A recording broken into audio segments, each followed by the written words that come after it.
বাড়িতেই বিয়ে বাড়ির স্বাদ পেতে চান তাহলে একবার এইভাবে পমফ্রেটের ঝাল বানিয়ে দেখতে পারেন।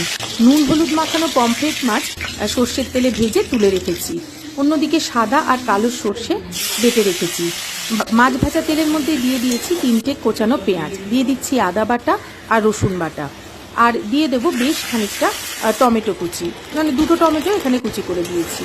তারপর সমস্ত মশলাটা ভালো করে কষিয়ে নেব। এরপর মশলা থেকে যখন তেল ছাড়তে শুরু করবে তখন সেই মুহূর্তে দিয়ে দিচ্ছি হলুদ গুঁড়ো আর শুকনো লঙ্কার গুঁড়ো, আর দিয়ে দেব বেটে রাখা সর্ষেটা। তারপর সর্ষে দিয়েও কিন্তু মশলাটা আরও বেশ খানিকক্ষণ কষিয়ে নিতে হবে। ভালো করে কষিয়ে নেব। এই রান্নায় কিন্তু আমি কোনো ফোড়নের ব্যবহার করিনি। পেঁয়াজ আদা রসুন এগুলোই দিয়েছি। দিয়ে দিচ্ছি স্বাদ অনুসারে লবণ, আর দিয়ে দিচ্ছি গরম জল। গ্রেভিটা যেই ফুটে উঠবে তখন এর মধ্যে ভেজে রাখা পমফ্রেট মাছগুলো দিয়ে দেবো।